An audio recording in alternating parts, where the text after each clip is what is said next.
Terkait kondisi jenazah, saya lanjutkan. Saya melihat sendiri mata sebelah kiri ini seperti ada bekas peluru tembus ke belakang. Kemudian ketika dimandikan, kondisinya hampir semua tubuh badan ini ada bekas lubang peluru tembus ke belakang. Ada satu juga di kepala belakang telinga tembus ke sini, artinya dia dari samping. Kemudian ada yang bekas luka bakar semacam disiksa di belakang. Kemudian ada juga yang terkelupas seperti terseret atau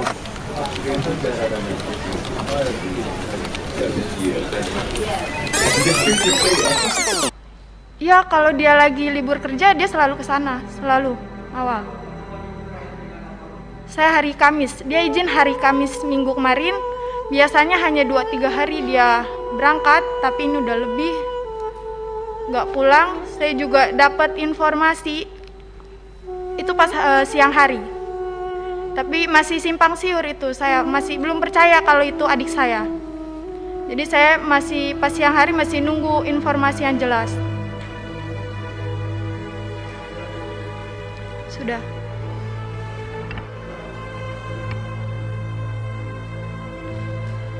Iya, Pak. Kebetulan saya ketemu terakhir dengan adik saya tuh Kamis malam Jumat. Di sana tuh tumben sekali, itu memang beda. Adik saya tuh salaman dengan ibu, dipeluk, dia minta izin, mah doain deh dia. Itu tumben banget. Biasanya dia nggak mau dipeluk karena mungkin udah gede merasa malu. Dan akhirnya, oh ya udah, mau kemana? Mau ngawal Habib ke Megamendung. Di hari Minggu itu saya lupa Sabtu malam Minggu atau Minggu malam Senin itu sempat video call dengan kami, dan itu sehat, dia senyum, lagi ngapain, udah makan atau belum. Lalu ketika di hari Seninnya tiba-tiba ada tim laskar datang ke rumah menanyakan Davi udah pulang belum. Itu ya, bertemu dengan ibu saya karena saya sedang di rumah lagi mengerjakan tugas. Terus belum, kan Davi mengawal. Oh gitu. Ya udah, ibu ke pertamburan dulu yuk. Buat apa? Di situ saya bingung ya. Kebetulan di handphone ada notifikasi berita, saya baca. Saya langsung kepikiran adik saya teleponin terus, saya WA-in terus, kok nggak ada kabar, ini kemana? Dan itu berita masih simpang siur, kami tidak tahu kebenarannya itu seperti apa. Dan untuk dibilang lukanya itu subhanallah itu seperti ditembak jarak dekat, karena saya tidak ikut memandikan, karena memang kan kalau dalam Islam memandikan kalau misal laki-laki dengan laki-laki, dan itu kebetulan ayah saya yang ikut memandikan. Ayah saya cerita sambil berderai air matanya, sambil, oh ini benar-benar luka tembak tuh di dada ada 3, di punggung itu luka robek seperti diseret, di jidat ini ada biru seperti dihantam senjata api, yang belakangnya saya kan nggak tahu ya jenis senjata itu seperti apa, di belakangnya ini biru. Tapi alhamdulillahnya muka adik saya itu bersih karena mungkin tidak dipukul di muka, hanya dihantam di badannya 3, di belakangnya itu robek, sampai dikafankan pun darahnya masih mengucur. Subhanallah, itu buat kami sangat luar biasa ya. Itu benar-benar seperti pembantaian yang berarti kan seperti tidak ada perlawanan di sana. Jadi seperti yang diberitakan itu kan bohong. Itu yang membuat kami, ya Allah, ini saya udah gak bisa berkata-kata lagi. Itu aja, Bu? Ya. Selanjutnya keluarga Lutfi, silakan Pak. Ya Pak. Jadi pertama-tama lagi hari Kamis, anak saya mau berangkat pamit, itu Kamis sore. Bi minta ridhonya, Bi saya mau ngawal Habib. Sama uminya begitu juga. Insya Allah saya ridhoin, yang penting jalan yang benar. Anak saya juga nggak pernah membawa senjata apapun, pisau aja nggak pernah, apalagi pistol Pak. Habis itu berangkat. Lalu hari Minggu siang jam 14.00 saya chattingan, jawabannya alhamdulillah saya sehat. Saya belum bisa pulang, Bi. Kurang tahu kapan pulangnya. Habis itu saya nggak berhubungan lagi, Pak. Tahu-tahu hari Senin kira-kira jam 3 sore itu ada kabar dari tetangga ke rumah bahwa di berita media sosial maupun TV, Pak, itu anak saya termasuk yang diculik, Pak. Karena apa diculik? Karena saya melihat sendiri pas dimandikan, menyaksikan itu kayak disiksa di punggung sini nih, kayak geseng, Pak. Terus mohon maaf, kemaluannya itu bekas diinjak dan pipisnya bengkak biru dan tangannya sini terkelupas. Dan juga tembakannya itu dari jarak dekat 4 lubang sini, Pak, nembus ke belakang semua, Pak. Nauzubillah summa nauzubillah.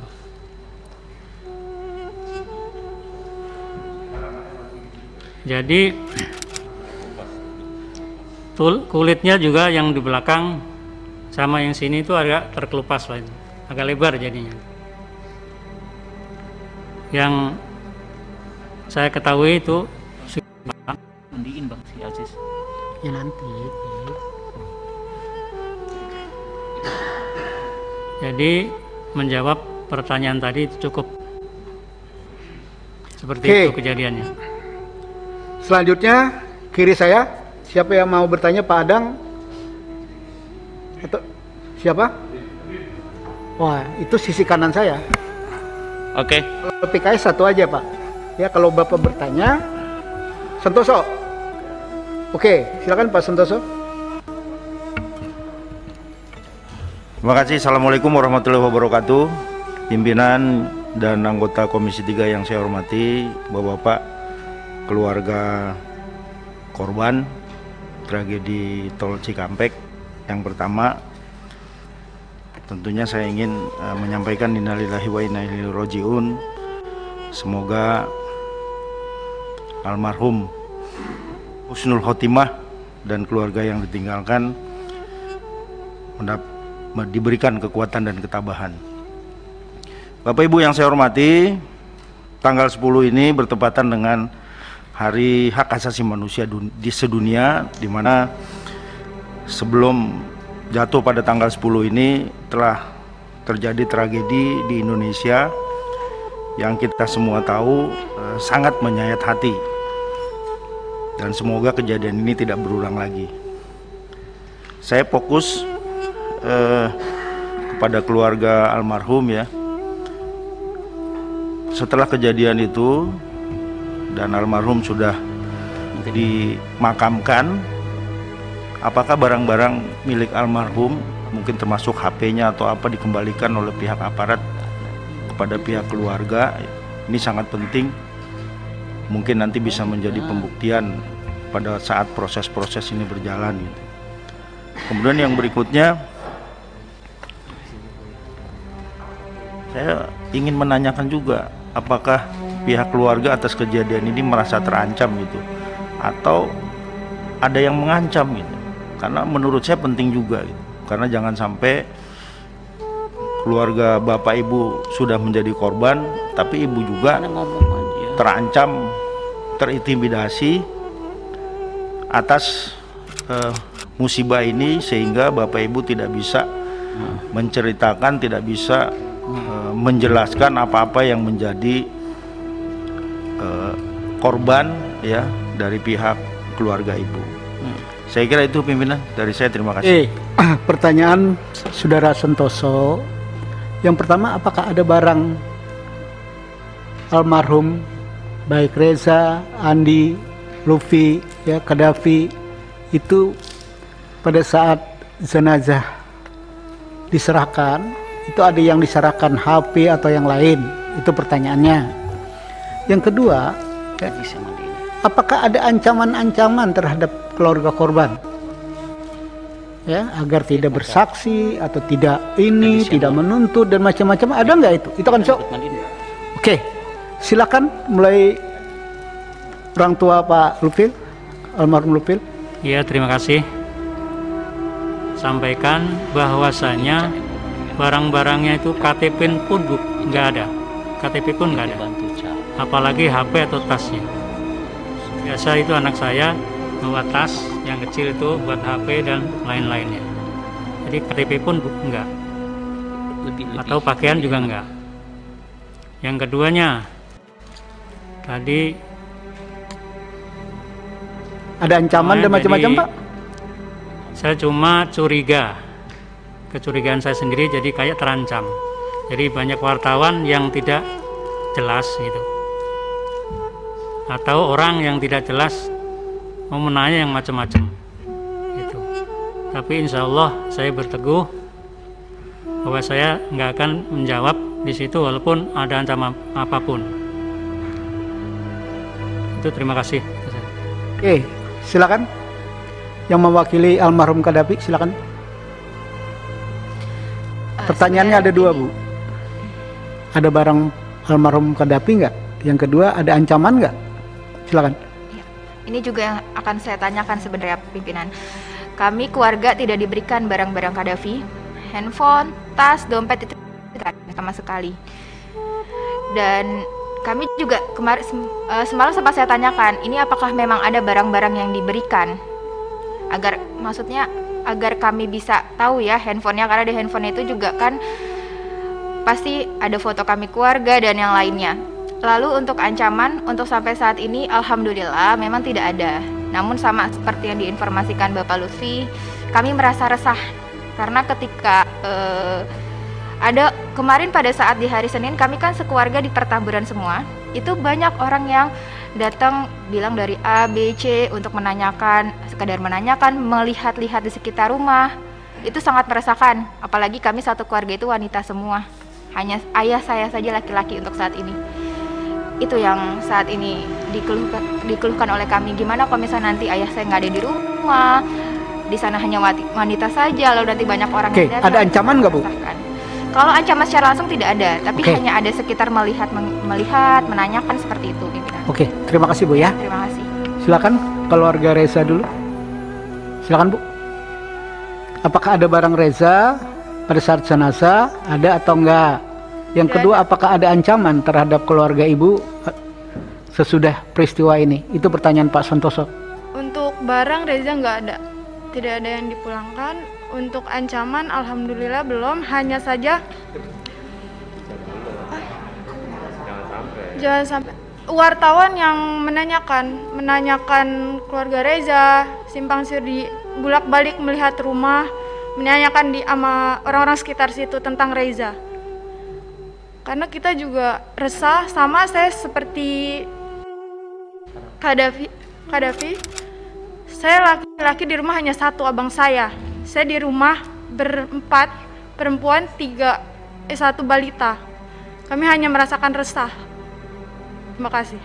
Terima kasih. Keluarga Andi, silakan Pak. Ya, terima kasih Pak Ketua.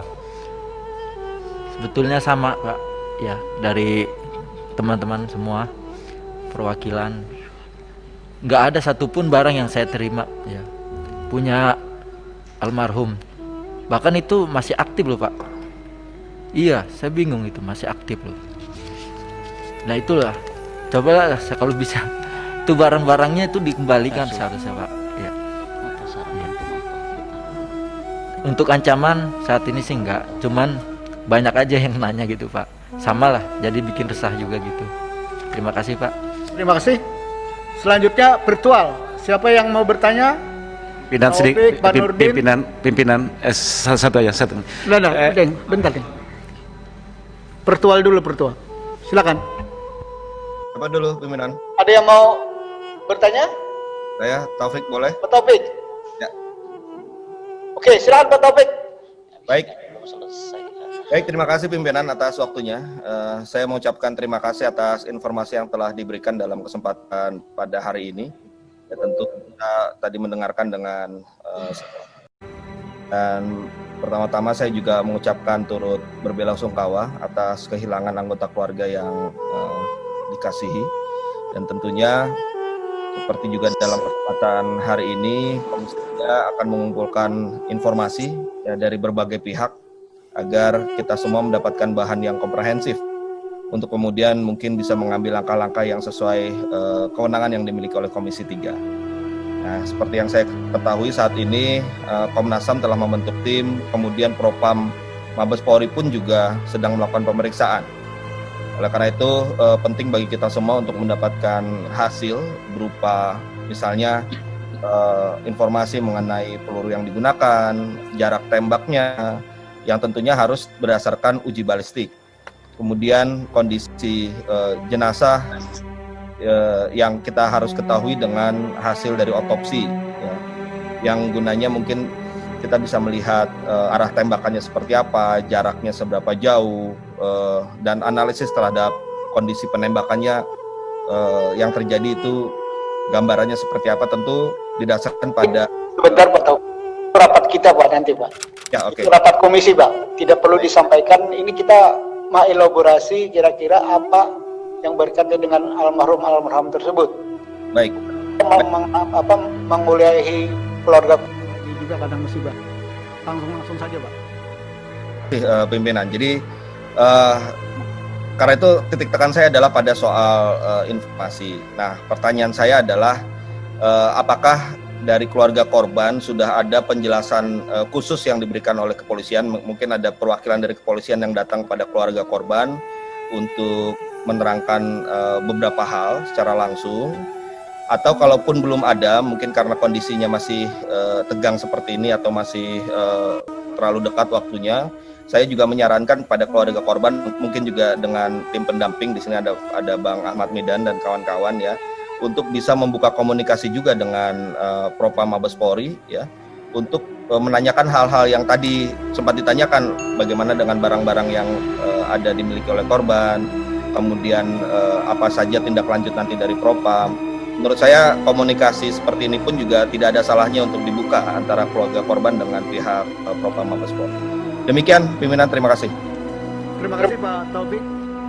Ada Taufik ya, yang berkaitan dengan korban.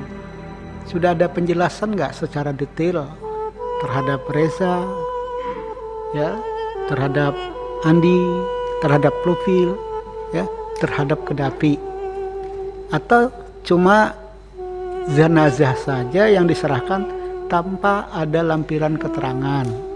Itu yang disampaikan sama Pak Taufik. Ada nggak? Ibu, ada nggak? Tidak ada sama sekali. Oke, Pak Andi? Tidak ada ya Pak ya? Oke. Selanjutnya sayap kanan. Habib, ringkas padat pada tujuan ya. Silakan. Ya, terima kasih. Mungkin pertama saya perlu secara khusus menyampaikan duka cita yang mendalam, innalillahi wa inna ilaihi rajiun, turut berduka atas wafatnya para korban.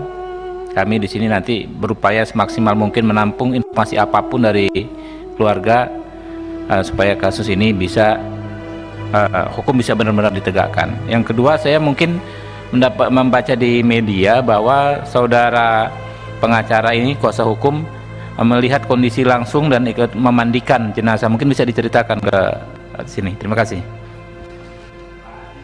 Silakan. Ada mekanisme pimpinan di sini. Lewat pimpinan. Ya. Ada mekanisme itu nanti dari semua, nanti ada lawyer ya kan, saya minta ngomong ya. Oke. Ada tambahan, Pak Habib? Cukup. Selanjutnya Habib Abu Bakar, ringkas padat pada tujuan. Ya, panjang dikit bolehlah karena kasusnya besar. Jangan panjang-panjang Pak. Bismillahirrahmanirrahim. Assalamualaikum warahmatullahi wabarakatuh. Iza asabatkum musibah qalu inna lillahi wa inna ilaihi raji'un. Pak Ketua, para keluarga korban yang saya hormati, hari ini kami Komisi 3 menerima aduan ya keluarga korban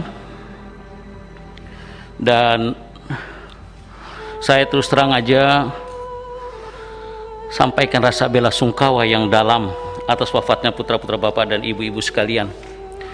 Rasa perasaan Bapak ada juga di perasaan hati kami semua sebagai warga. Terus terang sampai saat ini Ketua, rasanya seharusnya tidak perlu terjadi peristiwa seperti ini Ketua. Ya. Apa memang harus berujung dengan hilangnya nyawa 6 orang? Tentunya ini harga yang sangat mahal. Padahal selama ini Kapolri selalu menyampaikan bahwa Polri menganut asas halus populi suprema leg esto. Maaf Pak Habib, ini keluarga korban nggak usah dijelaskan ini. Ya sudah, saya sampaikan aja Ketua, itu atau keselamatan rakyat adalah hukum tertinggi. Saya juga menyampaikan terima kasih pada bapak-bapak dan ibu-ibu sekalian atas kehadirannya di Komisi 3 ini. Kehadiran bapak-bapak dan ibu-ibu sekalian ini menunjukkan ya 3 hal. Pertama, di tengah kesedihan yang sangat mendalam, bapak-bapak ibu-ibu sekalian tidak gelap mata, tidak main hakim sendiri. Kedua, bapak-bapak dan ibu juga menghormati dan menggunakan jalur yuridis yang ada. Ya, salah satunya mengadu ke Komisi 3 ini, dan itu konstitusional, diatur dalam undang-undang.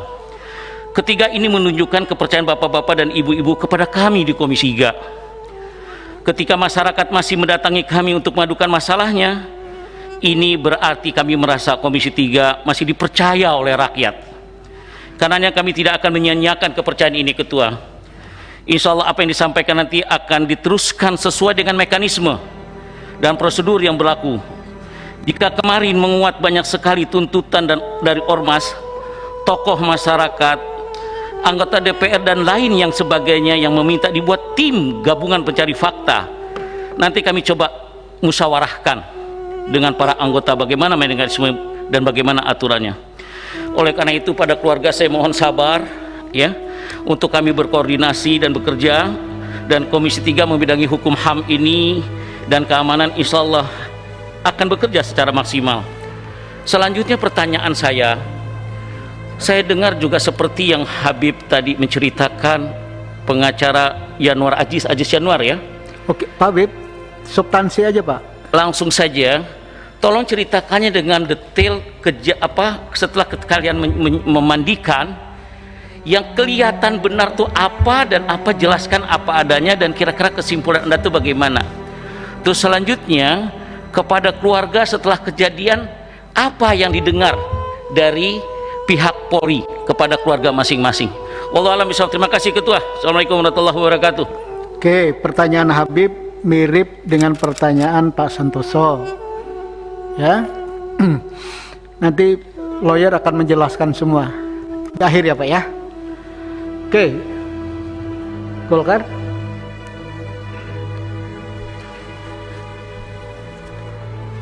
Terima kasih pimpinan. Yang saya hormati pimpinan dan anggota Komisi 3, yang saya hormati para keluarga korban. Pertama-tama saya mengucapkan turut berduka cita yang sedalam-dalamnya atas berpulangnya ke rahmatullah anak keponakan kita yang telah mendahului. Yang kedua, saya juga mengucapkan terima kasih atas kepercayaan yang diberikan oleh para keluarga korban kepada Komisi 3 untuk mencari sebuah keadilan di sini melalui beberapa langkah-langkah yang akan dilakukan sesuai dengan tupoksi yang ada di Komisi 3. Yang ketiga adalah pertanyaan saya.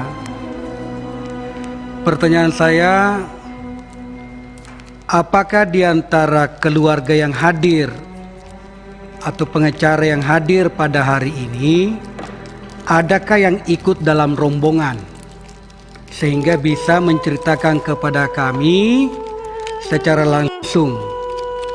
Itu yang pertama pertanyaan saya. Adakah yang hadir di sini? Yang hadir ya, yang hadir, supaya bisa menceritakan peristiwa kejadian yang sebenarnya pada saat kejadian. Itu pertanyaan saya. Yang kedua, pertanyaan saya adalah, kalau memang tidak kakaknya, saudaranya yang tidak menyaksikan langsung, sudah pernahkah ada komunikasi kepada yang hadir langsung di TKP, yang menyaksikan, yang mendengarkan kejadian itu? Apakah sudah mendengarkan langsung dari yang ada di TKP pada saat itu, supaya kita bisa mendapatkan kira-kira penjelasan yang benar-benar faktual? Itu yang harapan kita. Saya kira hanya 2 pertanyaan saya, Pak Ketua. Terima kasih. Assalamualaikum warahmatullahi wabarakatuh. Terima kasih. Silakan dari keluarga Lupil dulu. Pertanyaan Pak Supriyansa dari Golkar. Iya, terima kasih Pak Ketua. Jadi belum ada sama sekali. Jadi semuanya itu memang belum. Saya nggak bisa tidak berhubungan sama orang yang menyaksikan. Saya tidak berhubungan karena mungkin masalah medsos saya kurang tahu, Pak. Jadi itu aja, terima kasih. Oke, silakan Bu. Kami juga sama ya pimpinan, kami juga belum berhubungan secara langsung dengan saksi mata. Tolong yang dekat dengan mic-nya Bu, agar kawan-kawan wartawan mendengarnya. Kami juga sama, kami belum berhubungan secara langsung dengan saksi mata. Itu, makasih. Oke, silakan Pak. Ya, kemarin saya cuma dapat secara langsung pemberitahuan cerita ya, langsung di situ. Tapi cerita ini kan, kejadian ini memang keluarga, ngiringin keluarga pengajian, bukan ngiringin kemana-mana, keluarga, sekeluarga isinya, ya kan? Kejadian itu aja, kenapa bisa terjadi seperti ini gitu. Dan kalau untuk saya nanya ke langsung, yang artinya temennya korban, saya belum dapat langsung ya. Saya hanya dapat dari cerita dari kemarin saya mengikuti proses pemakaman di Megamendung. Ya, itu aja. Terima kasih. Terima kasih. Ibu? Sama, saya juga belum bertemu. Pak Arsul?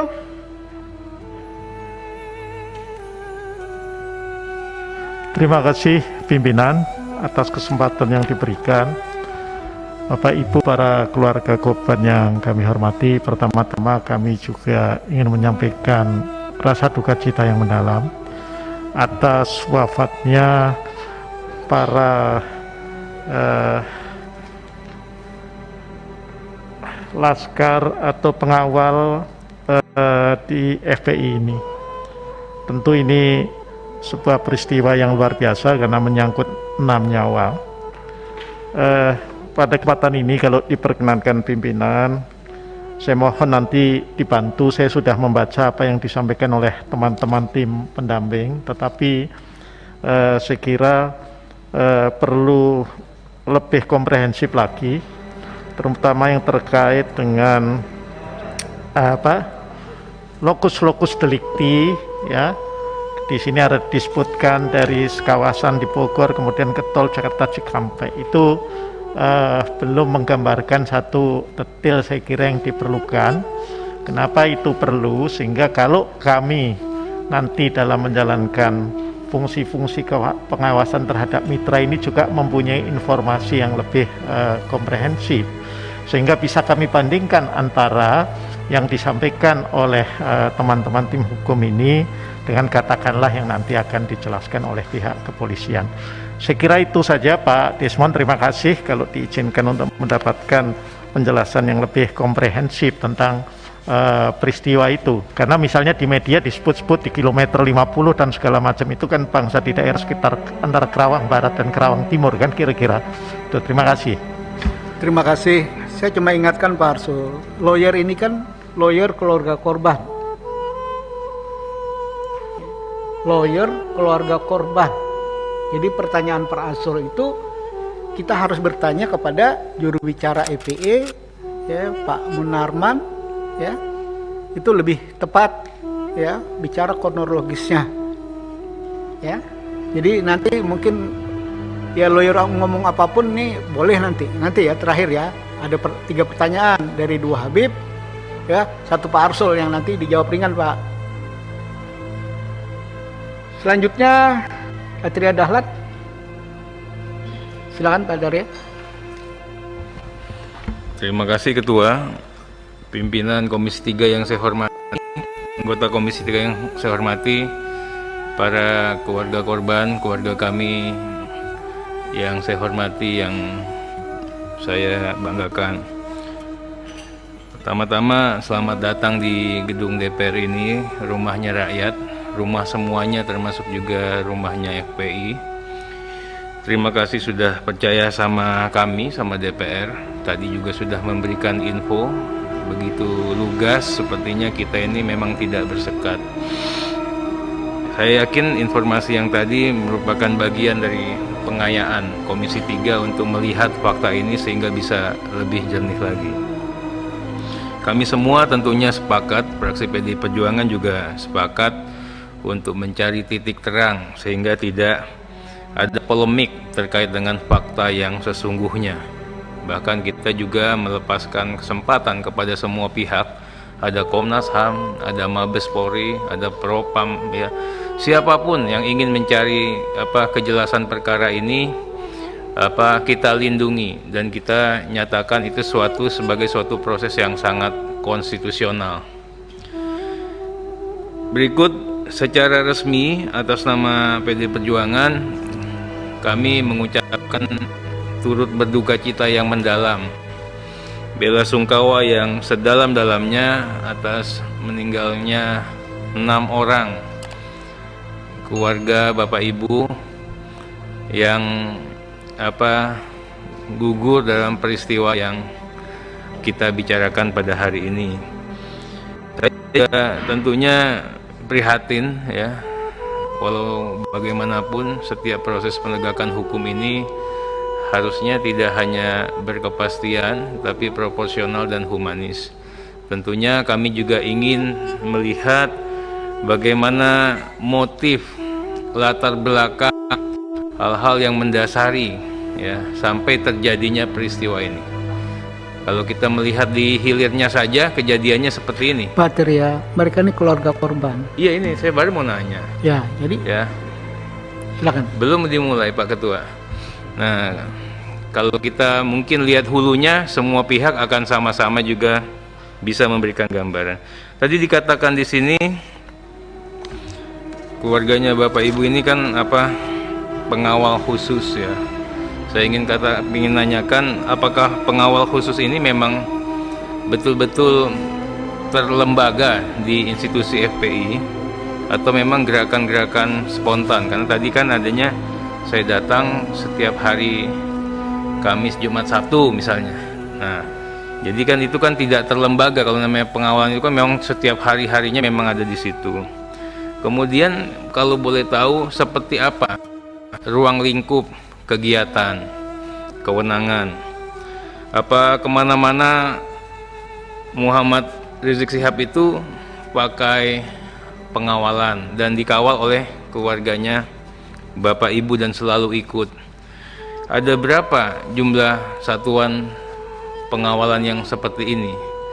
Kemudian juga tadi memang diaturannya kan tidak dipersenjatai. Makanya saya juga ingin itu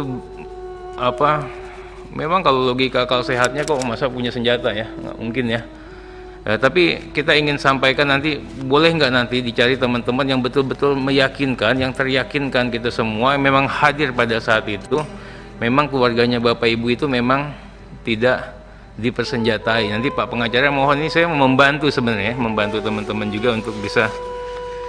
Kemudian katanya Pak Muhammad Rizik Syihab ini dikuntit, diikuti dan diintai Pak pengacara, ya. Nanti itu waktu dilakukan perbuatan seperti itu, apa sudah ada laporan ke kepolisian bahwa kita ini merasa nggak nyaman ini dilakukan pemantauan seperti itu? Sudah dilaporkan ke polisi atau ke siapa? Saya itu tidak mau mendebat fakta. Yang satu bilang bawa senjata, yang satu bilang tidak bawa senjata di hadapan Bapak Ibu. Karena pertama-tama Bapak Ibu ini kan korban. Empati kami kepada Bapak Ibu sudah pasti kami berikan. Tapi atas nama objektivitas tentunya kami juga mohon nanti Bapak Ibu bisa menghadirkan teman-teman yang turut terlibat di situ, yang bisa memberikan keyakinan bahwa memang ini memang nggak ada yang bawa senjata, itu loh. Sehingga nanti kita bisa lebih gampang lagi untuk memastikan dan memperjuangkan fakta hukum ini di hadapan ya salah satunya mungkin mitra kami yang dari kepolisian. Kami tentunya membantu dan memberikan atensi yang sebesar-besarnya. Bahkan tadi kalau dikatakan meminta keadilan, pastinya kita bantu, Pak. Ya, pastinya kita bantu. Kemudian juga kalau dikatakan mengawal proses hukumnya, ya, terhitung dengan kejadian ini, Mas, kita kan juga libat, walaupun kita tidak hadir ya.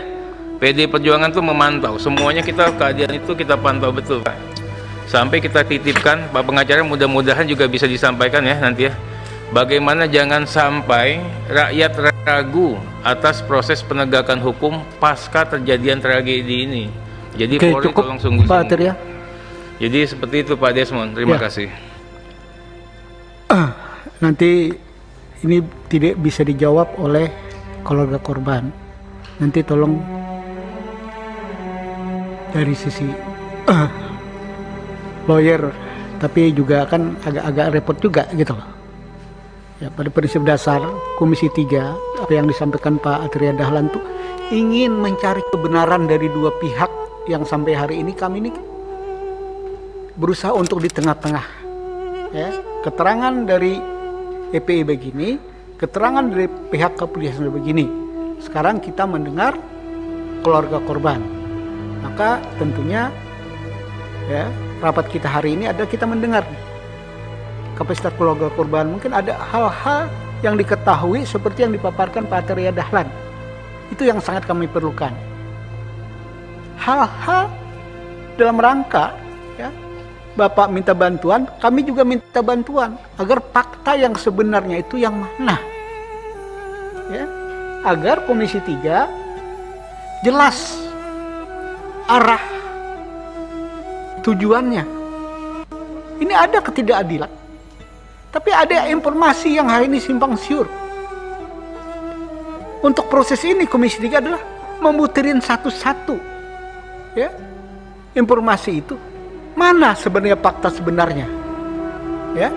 Walaupun secara vulgar kalau kita bicara tentang extraordinary seperti yang dipaparkan tadi ada benarnya.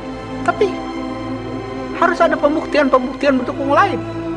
Di luar pengadilan, benar. Tapi ada hal-hal yang harus kita.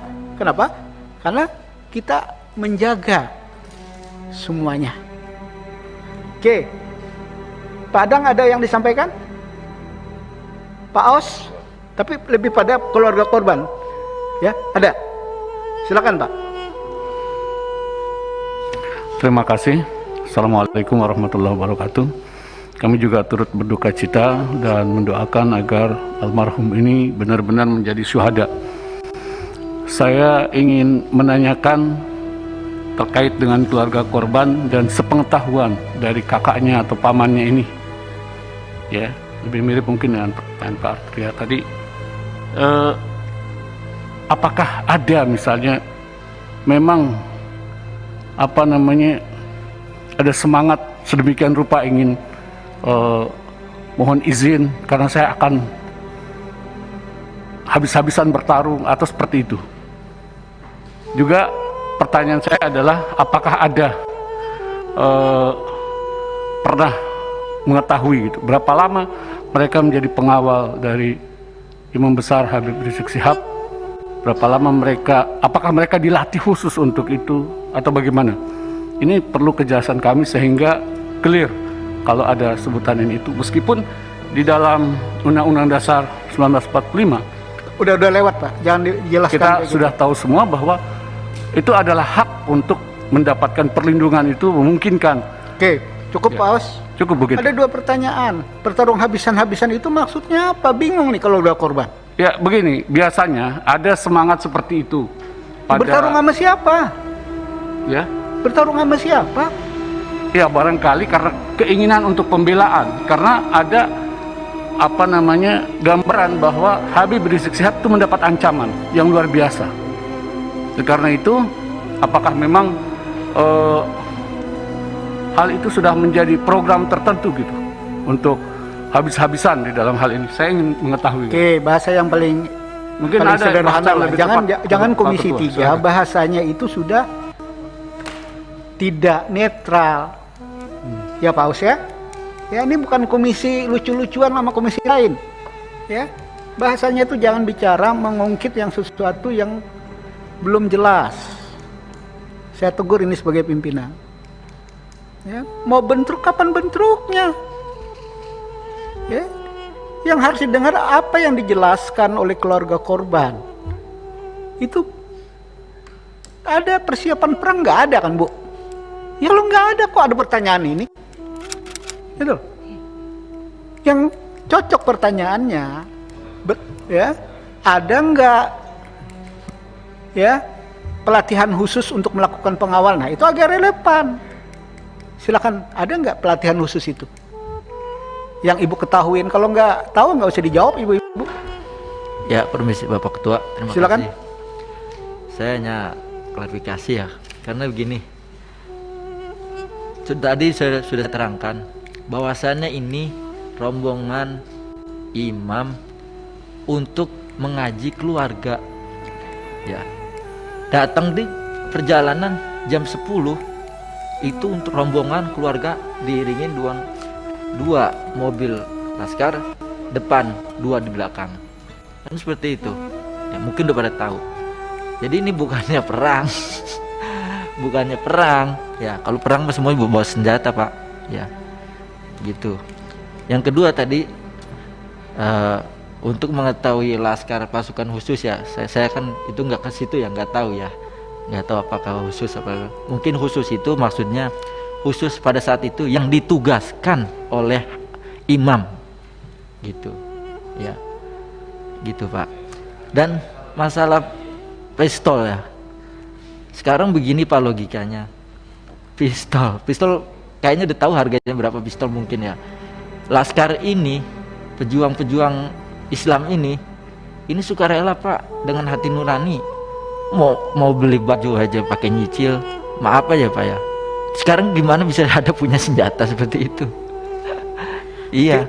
Pak, seperti itu. Saya juga terima kasih. Gini loh Pak. Kalau ini laskar kan tentara. Jadi bingung juga saya. Laskar ini tentara untuk perang juga, perang sama siapa? Ini loh, saya juga jadi bingung. Gitu loh.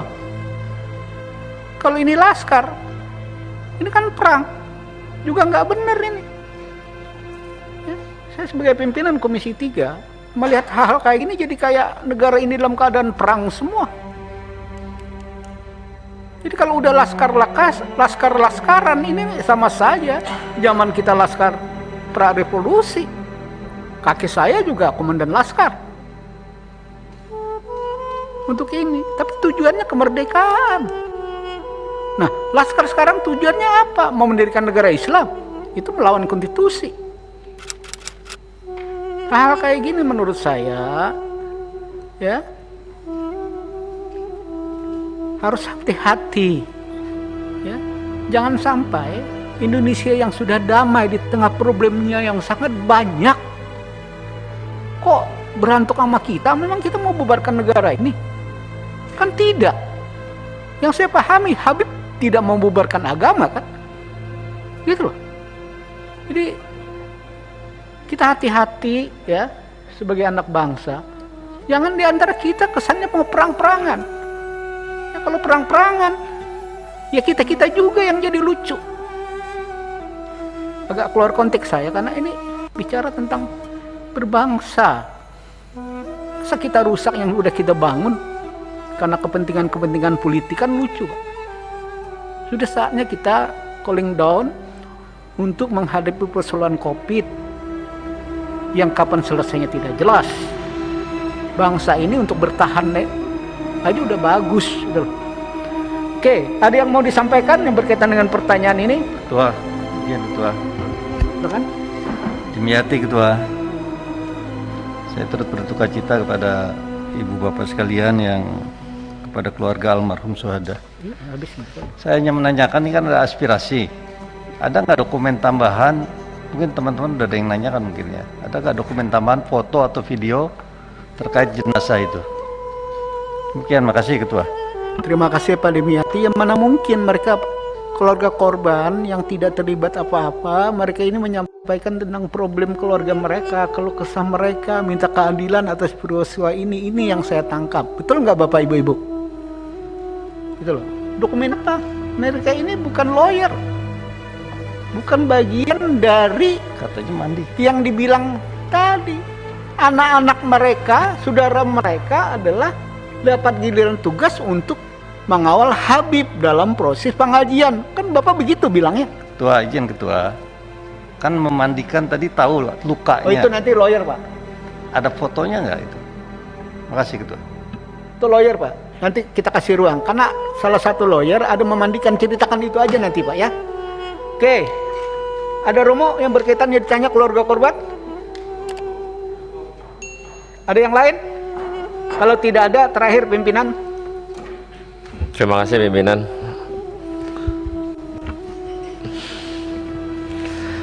Yang pertama, untuk para keluarga korban, saya turut berduka cita yang dalam.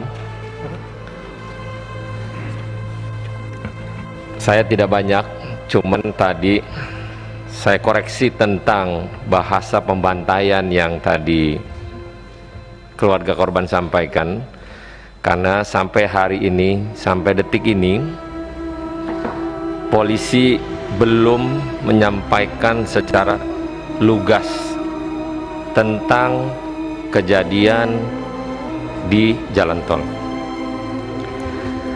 Bapak Ibu perlu bersedih benar bila mana pun terjadi dengan keluarga saya demikian. Tapi karena ini adalah negara hukum, maka kita ikuti proses hukum yang dilakukan oleh kepolisian. Bapak datang ke Komisi 3 memberikan aspirasi luar biasa, kami bangga. Tapi kami belum bisa memberikan keputusan apapun. Tapi kita akan memberikan keputusan setelah polisi memberikan lembaran transparansi apa yang telah dilakukan pada malam penembakan tersebut.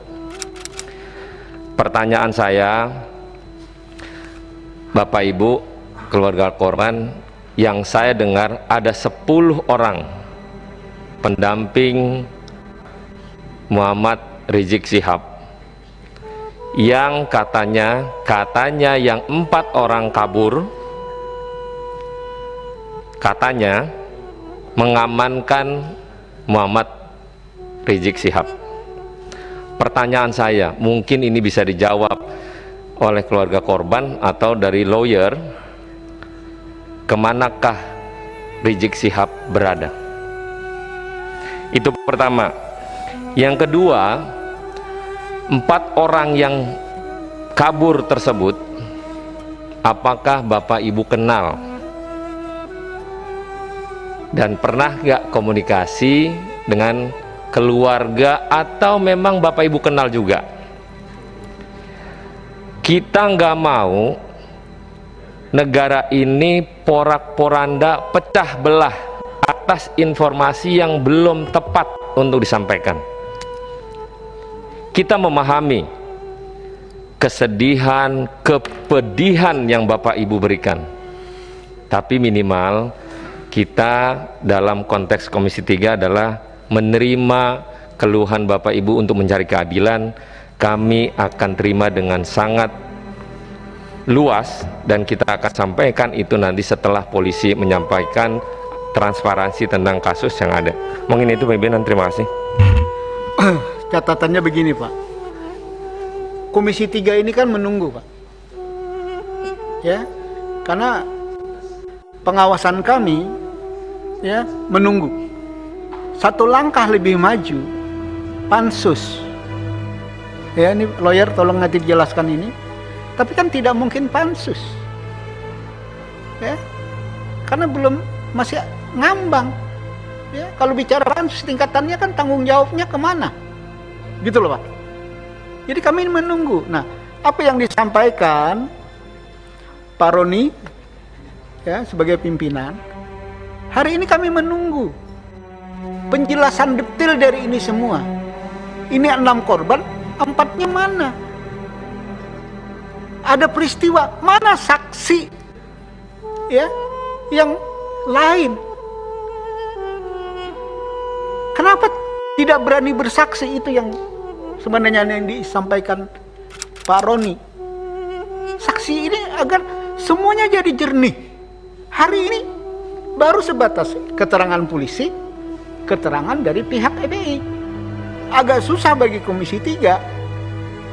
Ya, hari ini Komisi 3 belum bersikap apa-apa. Karena masih menunggu. Kenapa menunggu? Karena belum. Yes. Maka ada Komnas HAM, ya, ada Amnesty International. Apakah nanti pemerintah akan melakukan tim independen seperti biasanya? Jadi kami belum rapat menentukan langkah-langkah, karena kami mengharapkan FPI datang ke Komisi 3, kita akan dengarkan, ya, sebelum tentunya kami panggil pihak kepolisian. Kalau FPI tidak memberi bisa penjelasan ke Komisi 3 apakah buka atau tertutup, tidak mungkin kami mengundang mitra.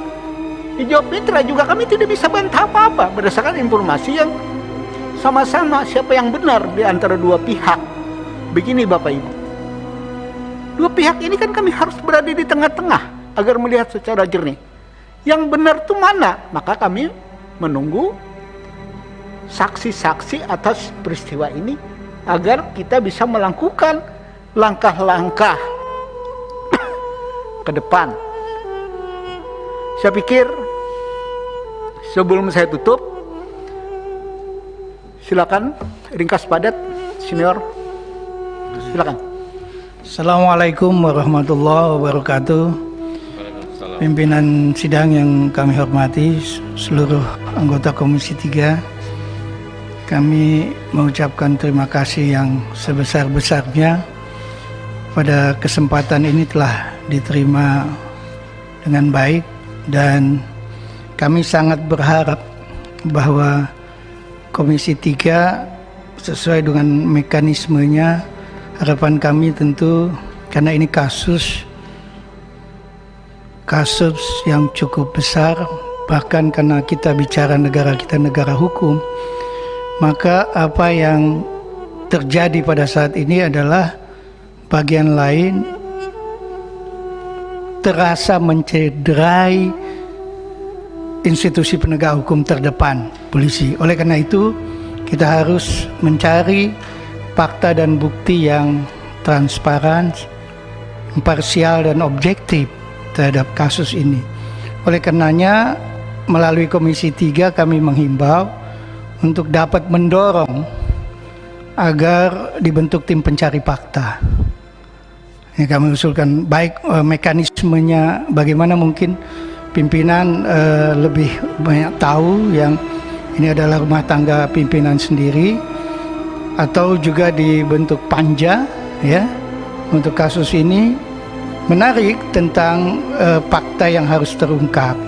Tadi kan ada satu pertanyaan yang berkaitan dengan handphone, dan saat ini handphone itu begitu berarti terhadap merekam kejadian-kejadian. Oleh karena itu, menurut hemat kami, karena dari keluarga tadi belum ada yang mendapat pengembalian, dari tim penasihat hukum juga tidak dapatkan itu.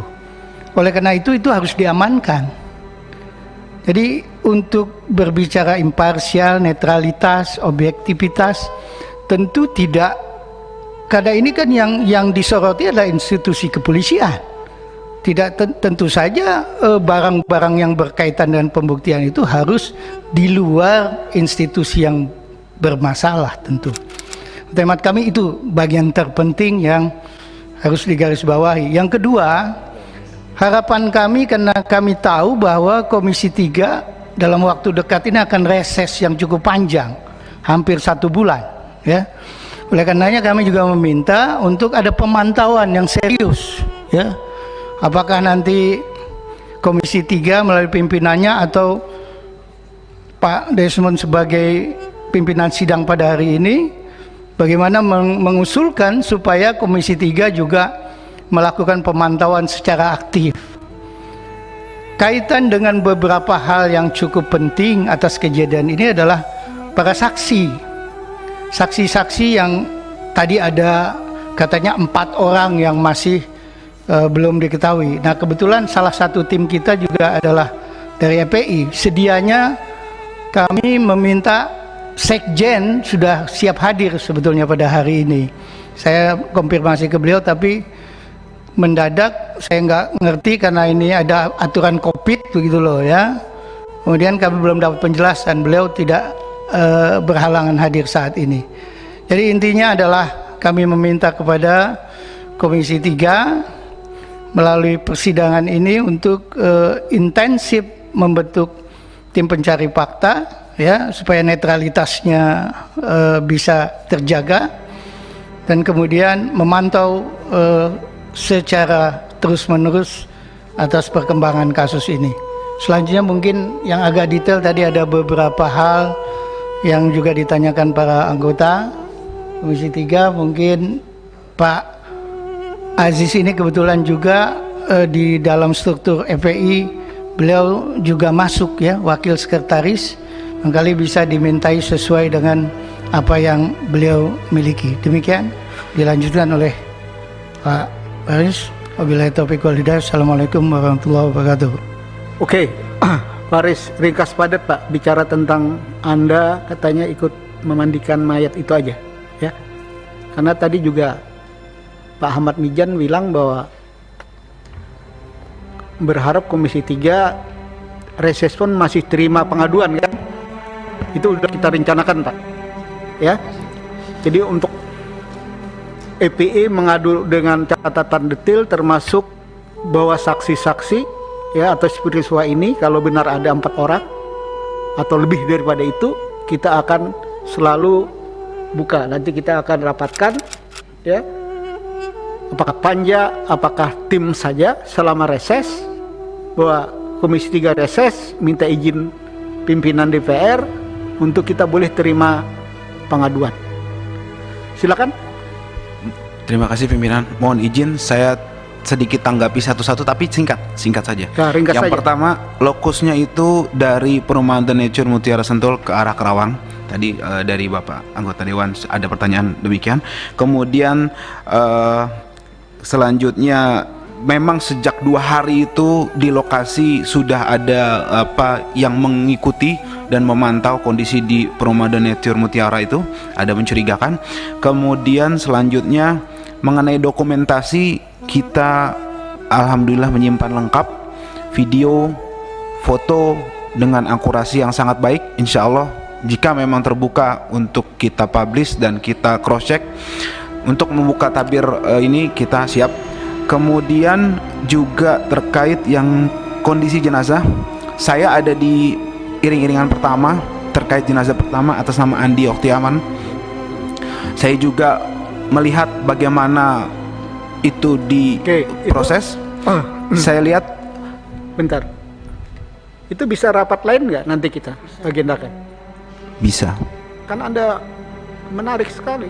Iya. Bahwa bukti-bukti itu kan kita mungkin ada rapat lain, ya? Ada, saya mau tambahkan lagi, ya? Kita juga memiliki saksi-saksi di lokasi rest area 57 yang juga menegaskan bahwa itu terjadi tadi yang Pak Sahroni tadi katakan bukan pembantaian, itu arahnya, tapi bukan di sini. Mungkin penjelasan lebih detail karena itu sangat memilukan. kita ada saksi juga, insya Allah. Kemudian juga terkait kondisi jenazah saya lanjutkan. Saya melihat sendiri mata sebelah kiri ini seperti ada bekas peluru tembus ke belakang. Kemudian ketika dimandikan kondisinya hampir semua tubuh badan ini ada bekas lubang peluru tembus ke belakang. Ada satu juga di kepala belakang telinga tembus ke sini, artinya dia dari samping. Kemudian ada yang bekas luka bakar semacam disiksa di belakang. Kemudian ada juga yang terkelupas seperti terseret atau dikelupas gitu kulitnya. Yang jelas sangat memilukan fisiknya ya seperti itu. Tapi nanti dokumentasinya sudah kita siapkan. Kemudian satu, mohon pimpinan perlu diketahui bahwa keluarga awalnya tidak pernah mengizinkan otopsi, dan kita memiliki surat pernyataan itu jelas dan juga tidak mengizinkan dimandikan. Akan tetapi ala kulli hal pihak kepolisian melakukan itu sepihak. Kemudian yang terakhir terkait iring-iringan, saya sedikit koreksi bahwa penjelasan bahwa ada yang kabur terkait dengan kondisi-kondisi itu menurut kami itu sangat tidak logis, dan saksi yang beriring-iringan menegaskan bahwa satu mobil itu saja yang ya itu nanti foto-foto bukti-bukti video itu mendukungnya Mas ya. Tadi itu untuk jenazah, artinya saya meluruskan bahwa menurut informasi hanya 6 orang ini memang yang syahid, dan memang 6 orang dalam satu mobil. Artinya tidak, kalau misalnya ada informasi dalam satu mobil ada 10 orang itu tidak benar seperti itu. Itu singkat saja. Terima kasih Pak Pimpinan atas waktunya. Assalamualaikum warahmatullahi wabarakatuh. Oke, tanpa terasa luar biasa juga kita. Sebelum saya tutup, ada catatan yang ingin saya sampaikan. Pertemuan hari ini sebenarnya lah agenda mendengarkan keluarga korban, ya. Tapi ada tambahan dari lawyer yang juga anggota EPI yang sangat menarik, ya. Karena apa yang disampaikan itu bukti-bukti yang melengkapi semua peristiwa-peristiwa dari dua sumber informasi yang berbeda. Mana pihak kepolisian, mana pihak EPE, ya. Ini kan bagi kami harus memposisikan diri di mana. Tapi ke depan kami akan berharap sekali, ya, bisa